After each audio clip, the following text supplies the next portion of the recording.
What if I told you that a philosopher who lived decades ago could help us understand the digital surveillance we live under, the way our governments handle health crises, or even how our identities are shaped? Welcome to today's video, where we'll be diving deep into Michel Foucault's groundbreaking ideas. His work may seem abstract at first, but as we explore concepts like the Panopticon, Biopolitics, and the relationship between power and knowledge, it becomes clear that Foucault's insights are more relevant now than ever. In a world dominated by data, algorithms, global health emergencies, and the politics of identity, Foucault offers a powerful lens to examine the subtle and not so subtle ways in which power operates around us.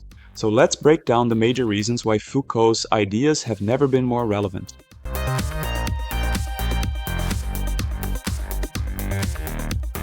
Michel Foucault was born on October 15, 1926 in Poitiers, France, into a well-off family with a strong medical background. His father was a surgeon. Despite his family's expectations that he would follow in their medical footsteps, Foucault was drawn to philosophy and psychology. He graduated from the prestigious École Normale Supérieure in Paris, a breeding ground for many of France's most influential thinkers. Foucault's intellectual development occurred in the post-World War II period, a time marked by political upheaval, the decline of European colonialism, and the rise of existentialism and structuralism in French thought. Foucault's career spanned several decades during a time of great political and social change, both in France and globally.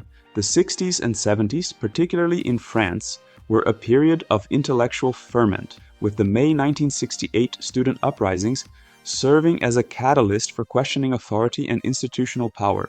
In this context, Foucault emerged as a critical voice, diverging from traditional Marxist and existentialist frameworks to offer a new way of understanding power and its pervasive role in society.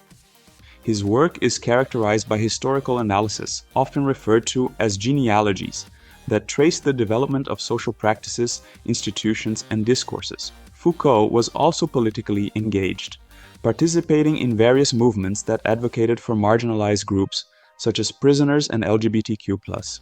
His intellectual inquiries were deeply influenced by his own experiences as a gay man during a period when homosexuality was pathologized and stigmatized, further fueling his interest in how power controls bodies, identities, and social norms.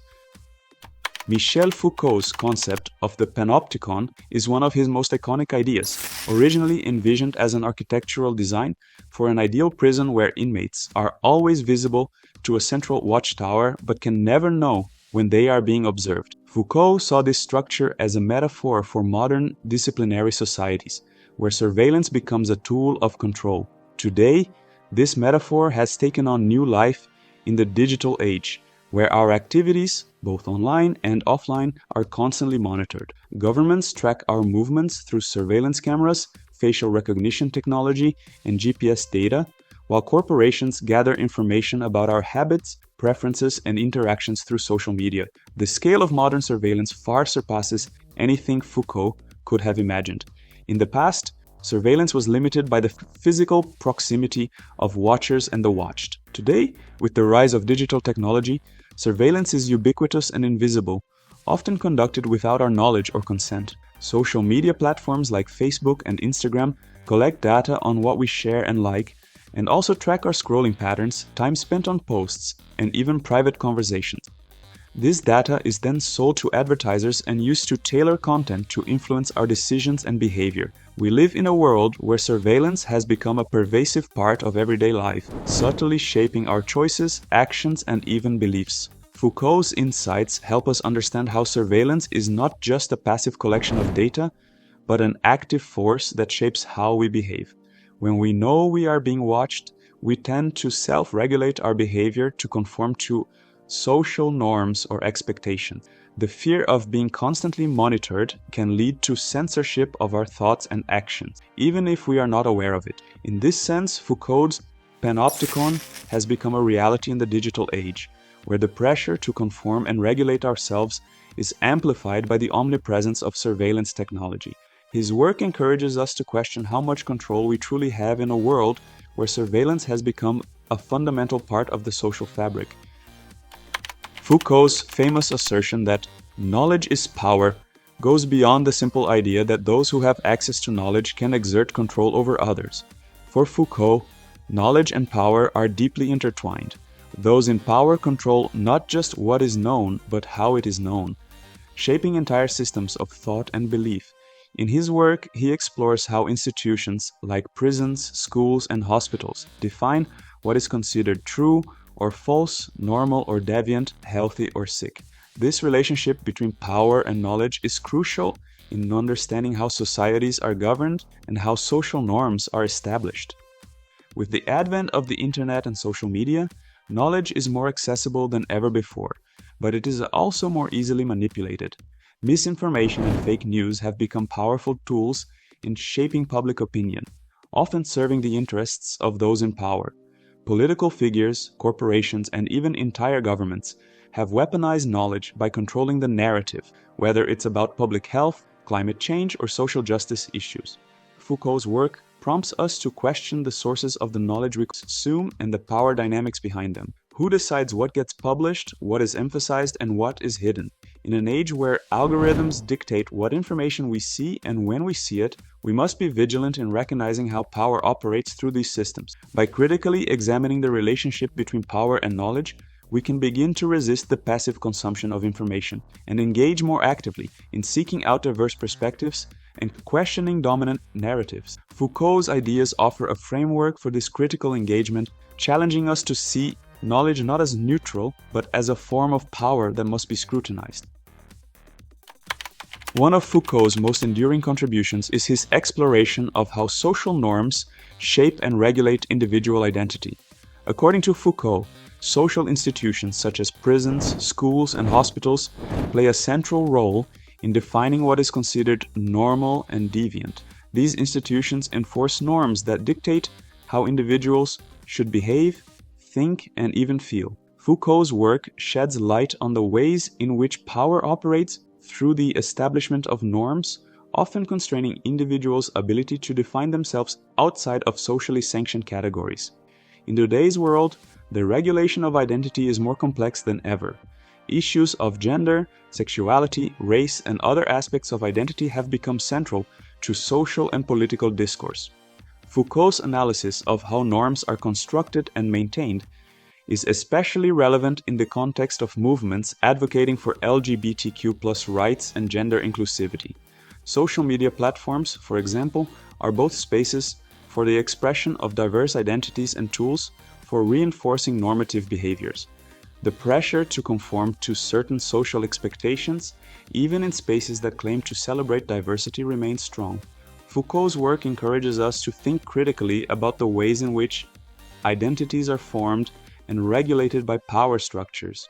His idea that identity is not fixed, but rather constructed through discourse and social practices invites us to question the categories that define us. How do societal norms shape who we are allowed to be? Who benefits from these norms, and who is excluded or marginalized by them? Foucault's critique of institutional power remains as relevant today as when he first published his works. One of the most significant areas where Foucault's critique applies today is the criminal justice system. The rise of mass incarceration, particularly in the United States, reflects many of the dynamics Foucault described in his work on prisons. Rather than rehabilitating individuals, prisons often serve as tools of social control, reinforcing existing inequalities and punishing marginalized populations disproportionately. Foucault's insights help us understand how institutions like the prison system function to perpetuate cycles of oppression. Beyond the criminal justice system, Foucault's critique extends to other institutions, such as healthcare and education, where power is exercised in less obvious but equally significant ways. The healthcare industry often prioritizes profit over patient care, while educational institutions reinforce class divides and social hierarchies. Foucault's analysis of how institutional power operates encourages us to be skeptical of these systems and to question whose interests they truly serve. By exposing the ways in which power operates through institutions, Foucault's work offers a critical lens for challenging the status quo and advocating for more equitable systems. Foucault introduced the concept of biopolitics to describe how governments exercise power over populations by regulating life itself, through policies that control birth rates, health, mortality, and even the body. Biopolitics represents a shift from sovereign power, which focused on the right to take life through war or execution, to the power to manage and foster life. This shift is evident in modern governance, where states increasingly regulate public health, medical care, and the body's capacity to function within society. Foucault's idea of biopolitics has become particularly relevant during global health crises like the COVID-19 pandemic. During the pandemic, governments around the world implemented measures such as lockdowns, social distancing, and vaccination mandates, all aimed at preserving public health. These interventions highlight how biopolitical power operates. Governments, in the name of protecting life, exercised unprecedented control over individuals' freedom of movement, bodily autonomy, and social interactions. While these measures were often necessary to curb the spread of the virus, they also raised questions about the balance between public health and individual freedom. Foucault's work on biopolitics helps us understand these tensions and the broader implications of state control over life. Foucault's related concept of governmentality further illuminates how power operates beyond traditional politics. Governmentality refers to the ways in which governments seek to manage populations through policies and practices that go beyond laws and enforcement. It includes everything from health campaigns to economic regulations to educational programs, all of which shape how people live and behave.